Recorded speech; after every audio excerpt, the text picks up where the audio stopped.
une crise diplomatique autour du Groenland. Et maintenant des frappes militaires contre l'Iran.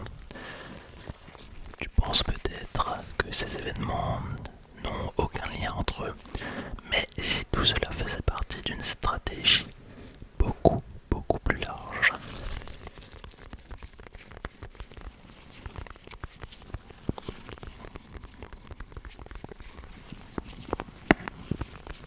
Pour comprendre tout ce bazar en fait, il faut revenir en 1950. À cette époque, l'Iran, qui est alors une monarchie constitutionnelle dirigée par le Shah Mohammad Reza Pahlavi, possède l'une des plus grandes réserves de pétrole au monde. Mais la quasi-totalité de cette richesse est contrôlée par une compagnie britannique, l'Anglo-Iranian Oil Company. Les profits vont alors majoritairement au Royaume-Uni et ça provoque un fort sentiment d'injustice et de nationalisme économique chez les Iraniens, bien sûr.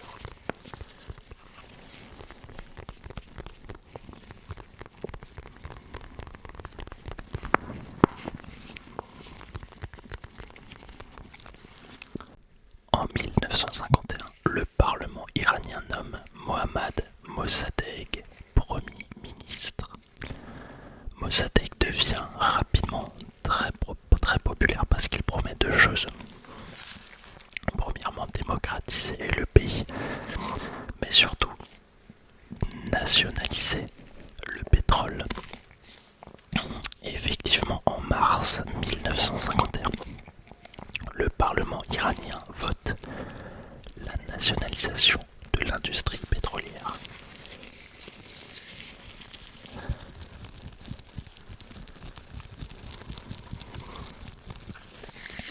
Les installations pétrolières passent alors sous contrôle iranien et les Britanniques perdent alors leur source stratégique de pétrole en Iran. Alors même si cette nationalisation n'a à ce jour jamais été déclarée illégale par la Cour internationale, Londres la considère illégale à cette époque. Et il organise alors un boycott international sur le pétrole iranien.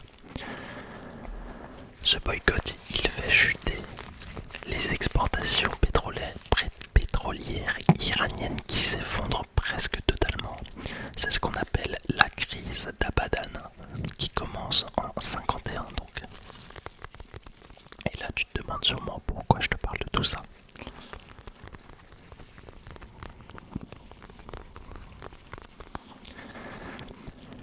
Eh bien, parce que à cette époque-là, on est en pleine guerre froide.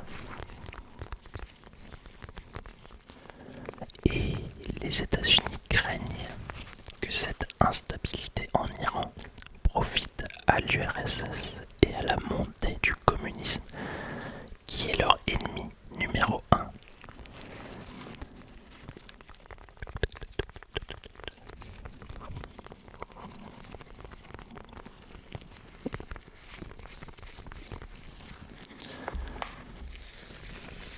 Après 2 ans de crise économique liée à cette nationalisation du pétrole iranien et crise politique aussi d'ailleurs, les Britanniques utilisent cet argument pour convaincre Washington de pousser Mossadegh, le premier ministre iranien, vers la sortie. Sans quoi l'Iran pourrait tomber dans l'orbite soviétique selon eux. Et c'est dans ce contexte que les deux pays décident de renverser le gouvernement.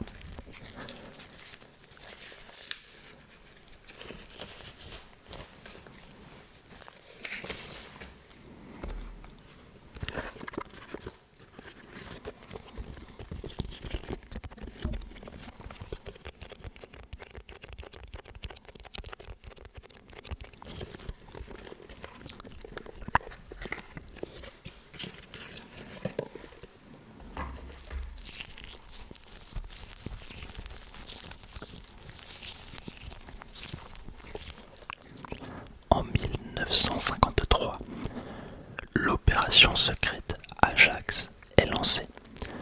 La CIA et le MI6 y participent.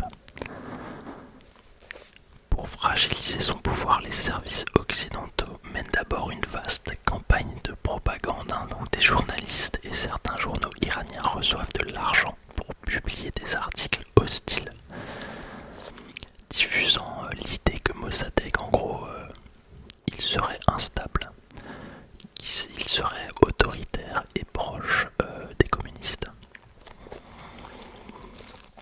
Alors bien sûr, là, l'objectif, il est de progressivement retourner l'opinion publique et aussi de convaincre une partie de l'élite politique que le pays se dirige vers le chaos.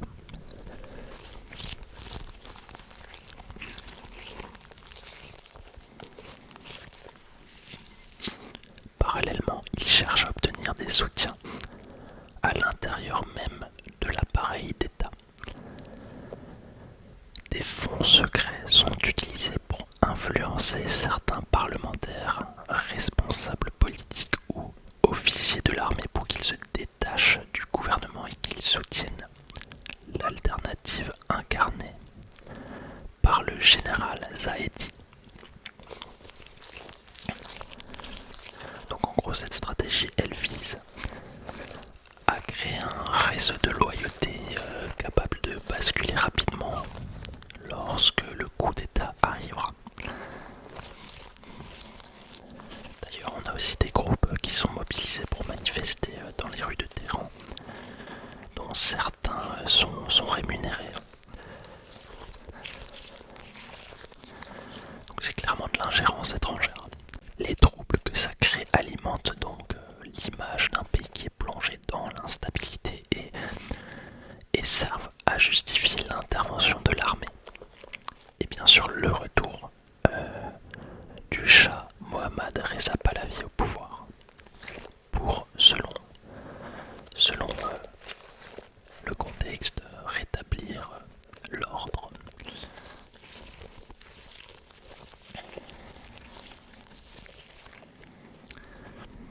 La situation, elle bascule finalement en août 1953, quand les forces militaires qui sont favorables au général Zahedi prennent le contrôle de certains points stratégiques de la ville et finissent par attaquer la résidence du Premier ministre.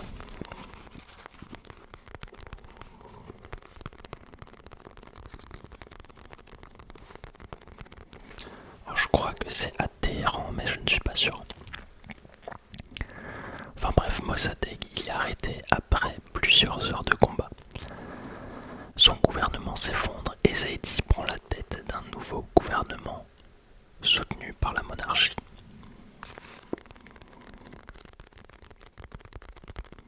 Le Shah Pahlavi revient alors en Iran et consolide progressivement son pouvoir. Il transforme le régime en une monarchie qui est en fait beaucoup plus autoritaire. Voilà, donc dans ce contexte précis, les États-Unis et le Royaume-Uni ont effectivement soutenu le retour à un régime plus autoritaire. Et à partir de là, l'Iran devient d'ailleurs un allié stratégique des États-Unis. Bref, dans les années qui suivent, un nouvel accord pétrolier est mis en place et l'exploitation du pétrole iranien est alors confiée à un consortium de compagnies occidentales. Mais tous ces événements ont des conséquences historiques qui sont très importantes. Parce que ce nouveau régime est très autoritaire. Je ne vais pas rentrer dans les détails, mais c'est vraiment un régime très autoritaire. Alors pour beaucoup d'Iraniens, tout ça prouve que l'Occident est prêt à renverser une démocratie pour protéger ses intérêts, quitte à remettre un régime autoritaire en place. Pendant des décennies, les États-Unis ont nié leur rôle, mais des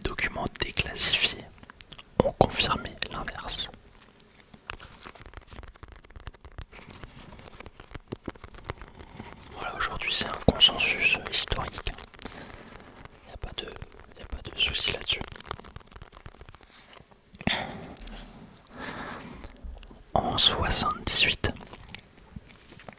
Mohammad Reza Pahlavi, le Shah qui est allié aux États-Unis, il gouverne encore avec le soutien des États-Unis. Et à cette époque, l'Iran connaît une modernisation rapide, avec une forte industrialisation, des réformes d'éducation, des droits accrus pour les femmes, et même une ouverture vers le monde occidental. Mais en fait, ce ressentiment qu'ont les Iraniens pour l'Occident, et qui tire ses racines des événements dont on a parlé avant, va pousser une partie de plus en plus importante de la population à se mobiliser.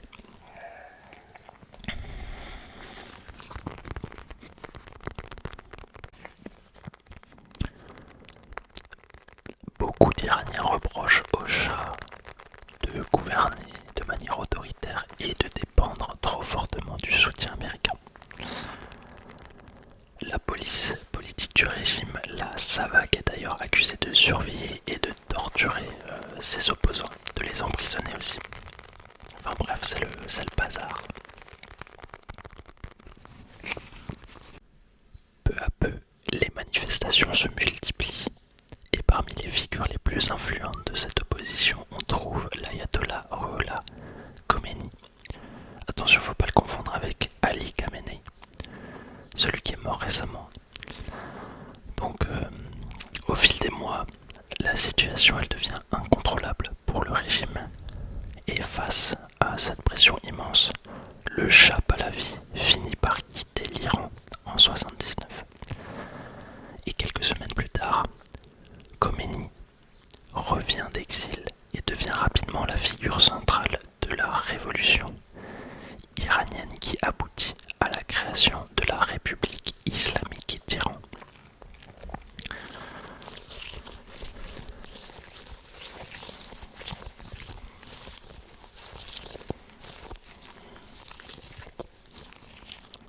Là, le nouveau régime se construit explicitement contre l'influence occidentale. Et c'est d'ailleurs à ce moment-là que naît l'expression Grand Satan, Grand Satan, Grand Satan, pour désigner les États-Unis. L'Iran se met alors à soutenir des mouvements opposés aux États-Unis et à leurs alliés, notamment le Hezbollah au Liban, le Hamas en Palestine, etc. Et aujourd'hui encore, on a de nombreux conflits au Moyen-Orient qui s'inscrivent dans cette logique. Les tensions entre l'Iran et les États-Unis vont encore se durcir avec le début de la guerre Iran-Irak qui commence en 1980. À cette époque, Saddam Hussein profite de la fragilité du nouveau régime iranien post-révolutionnaire pour attaquer l'Iran et tenter de s'emparer de la région pétrolière. Et cette guerre devient l'un des conflits les plus meurtriers du XXe siècle, oui, parce qu'il fait entre 500 000 et 1 million de victimes de mort. Donc c'est vraiment énorme. Alors officiellement de leur côté, les États-Unis affirment rester neutres, mais dans les faits, Washington adopte une stratégie pour empêcher une victoire de l'Iran révolutionnaire.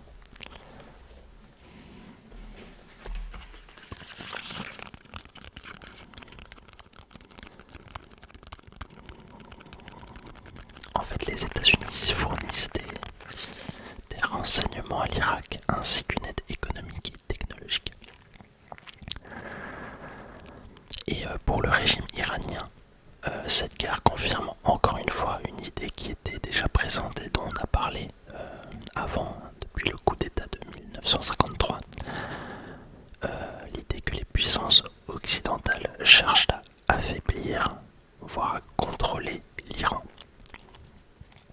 D'autant plus que d'autres pays aident l'Irak, notamment dans certains pays arabes comme l'Arabie Saoudite et les Émirats Arabes Unis. On a encore l'Union Soviétique ou même la France et la Chine qui aident l'Irak.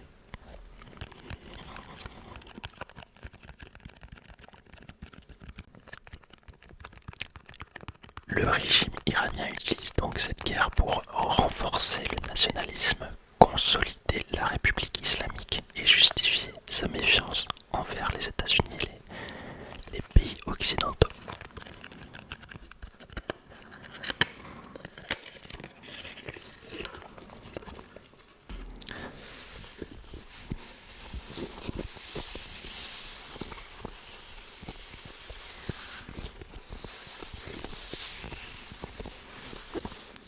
Ce qu'il faut retenir, c'est que dans les faits, c'est vrai que l'instabilité constante en Iran est en partie liée à des ingérences étrangères, notamment avec le coup d'État de 1953 et avec la guerre Iran-Irak qui se termine d'ailleurs en 88, sans véritable vainqueur, mais avec deux pays qui sont économiquement et militairement épuisés.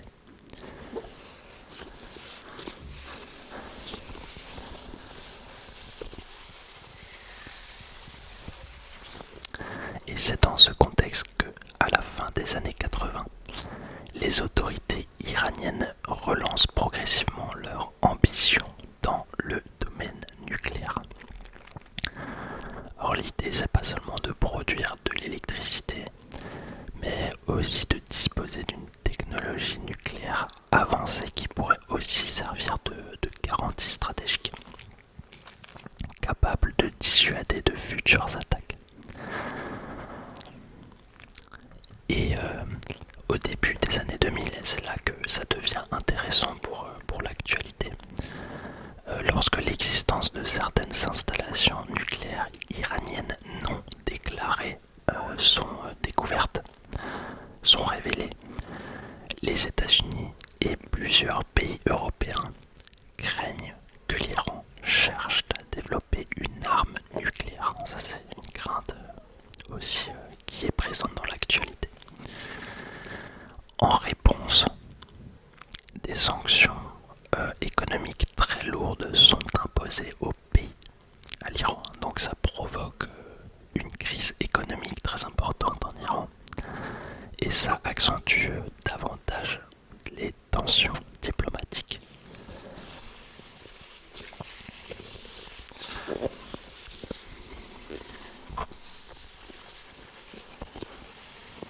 Pour éviter une escalade, voire une guerre, plusieurs puissances commencent alors à négocier avec l'Iran. Ces négociations, elles réunissent un groupe de grandes puissances, dont les États-Unis, la Russie, la Chine, la France, le Royaume-Uni et l'Allemagne.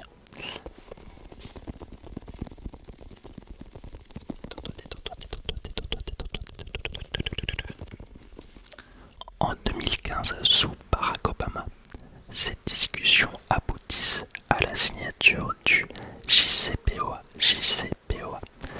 le Joint Comprehensive Plan of Action. Et dans cet accord, l'Iran accepte de fortement limiter son programme nucléaire. Et c'est ce que l'Iran va faire. Elle va réduire ses stocks d'uranium enrichi. Elle va limiter le nombre de centrifugeuses. Et l'Iran va aussi permettre des inspections internationales très strictes. Voilà. Et en échange, les sanctions économiques internationales sont progressivement levées. Donc ça permet à l'Iran de réintégrer une partie du commerce international. Ça c'était en 2015 sous Barack Obama. Mais en 2018, et c'est là que ça devient très très intéressant, Donald Trump met un grand coup dans la fourmilière. Donald Trump qui partage d'ailleurs les mêmes critiques que certains alliés des États-Unis au Moyen-Orient comme Israël et les Emirates, eh bien il va décider de retirer unilatéralement les États-Unis de l'accord et de rétablir des sanctions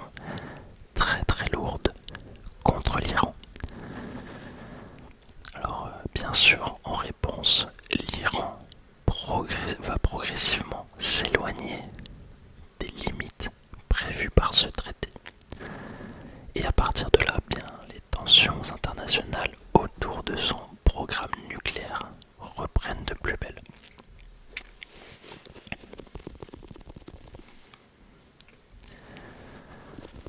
Maintenant on a un petit peu de recul parce que ça fait presque 8 ans. Et avec le recul, la plupart des analystes, la plupart des experts en non-prolifération nucléaire estiment que le retrait de l'accord a plutôt aggravé la situation. Même si c'est vrai que le débat n'est pas totalement tranché, hein, parce qu'avant le retrait américain, l'Iran enrichissait l'uranium à 3,7% maximum, 3,67% pour être précis. De toute façon, les sources sont toutes en description, hein. Tout ce que je raconte est sourcé et en description. Il possède aussi moins de 300 kg d'uranium enrichi. Et les inspections de l'International Atomic Energy Agency étaient très fréquentes. Mais aujourd'hui, l'enrichissement est monté jusqu'à 60%, ce qui est un niveau très proche du seuil militaire qui est de 90%. Et les stocks d'uranium ont fortement augmenté. Le problème aussi, c'est que certaines inspections sont devenues plus limitées. Donc, pour faire simple, le programme nucléaire iranien est aujourd'hui beaucoup plus avancé qu'en 2015. Même si certaines critiques sur l'accord JCPOA peuvent tout à fait s'entendre. L'accord n'était pas parfait d'après les experts, mais d'après eux, avec le recul, on pouvait bien voir qu'il avait une utilité cet accord.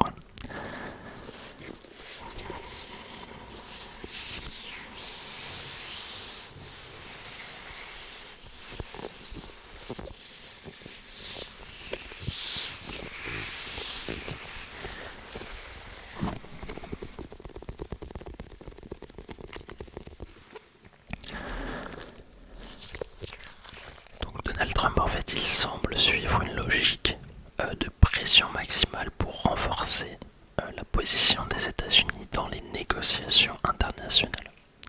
Et ça, ce n'est pas uniquement en Iran, c'est aussi en Europe, avec des menaces sur les droits de douane, des tentatives d'annexion du Groenland où on retrouve cette même logique de pression pour renégocier l'équilibre mondial au profit des États-Unis, etc. Donc effectivement, ces événements peuvent sembler sans rapport, mais en réalité, on dirait qu'ils s'inscrivent dans cette même logique-là, celle du rapport de force dont beaucoup de politiciens parlent aujourd'hui. Ce rapport de force qui fait peur et qui force certains pays à se remilitariser, à montrer les muscles. Et c'est déjà dans ce contexte que l'été dernier, en 2025, je ne sais pas si vous vous en souvenez, mais Hugo Décrypte en a parlé, les États-Unis avaient bombardé l'Iran. Mais, à cette époque, les services de renseignement états-uniens affirmaient que l'Iran ne construisait pas d'armes nucléaires. Donc il y a un genre d'opposition entre le discours de ces services de renseignement et le discours de Donald Trump.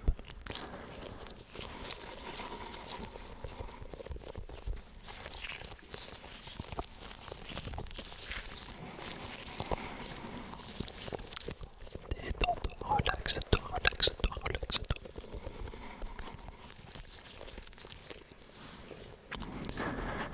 Cette logique, elle semble se confirmer avec les attaques conjointes des États-Unis et d'Israël contre l'Iran ces derniers jours. Attaque dont la légalité est très contestée, si ce n'est, je crois même que c'est aux yeux du droit international que c'est illégal. Puisqu'ils l'ont fait sans accord. Les frappes ont donc visé des installations militaires, des sites liés au programme nucléaire et aussi plusieurs responsables du régime iranien qui ont été tués, dont le guide suprême Ali Khamenei.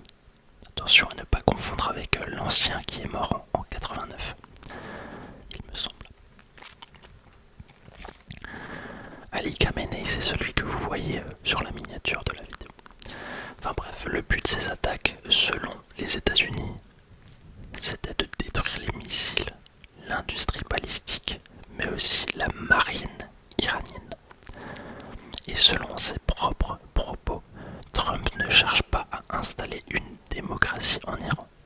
Il cherche plutôt à mener ce que certains experts appellent une guerre préventive pour neutraliser l'Iran dans un contexte où ce pays soutient plusieurs groupes armés hostiles à Israël et aux États-Unis.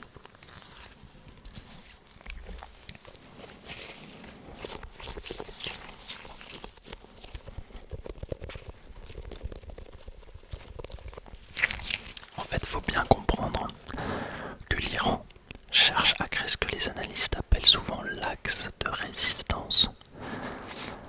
L'Iran soutient plusieurs groupes, le Hezbollah au Liban, les Houthis au Yémen, le Hamas et le djihad islamique palestinien, etc. En fait, c'est une alliance militaire informelle entre l'Iran et différents groupes.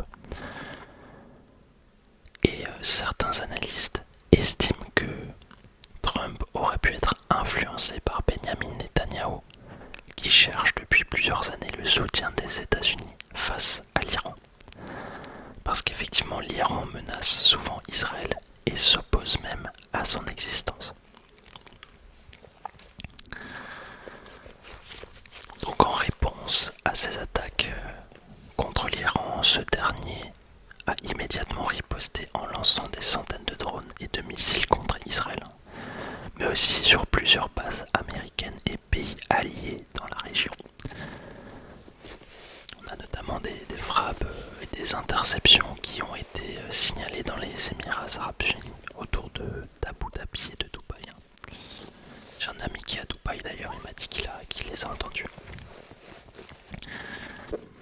En fait, ces pays sont considérés comme des partenaires militaires et économiques importants des États-Unis, au Moyen-Orient en tout cas, mais aussi parce qu'ils coopèrent avec Israël depuis les accords d'Abraham de 2021, ces fameux accords ces accords de paix entre Israël et les Émirates. Mais il y a des choses importantes à noter. L'Iran, il fait partie des 10 plus grands producteurs de pétrole. Il possède la 3e réserve mondiale de pétrole et la 2e réserve mondiale de gaz, avec près de 20% du gaz mondial, je crois, ce qui est énorme. Et c'est vrai que dans ce type de situation, certains experts comme Jean-Marc Jancovici rappellent à quel point les économies modernes restent encore dépendantes des ressources énergétiques et soulignent les risques géopolitiques liés à cette dépendance du pétrole. Et c'est justement dans ce contexte que certains pays cherchent depuis plusieurs années à renforcer leurs liens avec l'Iran, notamment la Chine, qui est très dépendante des importations d'énergie de l'Iran, où il y a encore la Russie. L'Iran fournit d'ailleurs énormément de drones Shahed à la Russie pour sa guerre en Ukraine. Emmanuel Macron, de son côté, a insisté sur la nécessité d'éviter une guerre ouverte au Moyen-Orient, tout en rappelant que la France reste opposée à ce que l'Iran puisse se doter de l'arme nucléaire.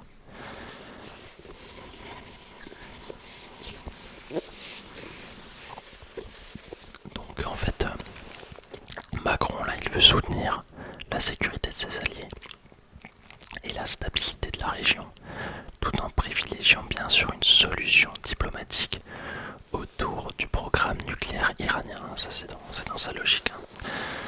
Donc c'est pas du tout la même logique que celle de Donald Trump. C'est davantage une stratégie de pression diplomatique, mais avec de la négociation. Il a d'ailleurs envoyé le porte-avions Charles de Gaulle dans la région. Donc là on voit que la France cherche à montrer sa présence et sa capacité d'action, tout en recherchant une solution diplomatique. Aux États-Unis, certains politiques voient dans ces événements récents un moyen de détourner l'attention face au dossier Epstein, qui a récemment relevé des éléments gravissimes dont Trump aurait été l'auteur. Et je te parle justement de tout ça dans cette prochaine vidéo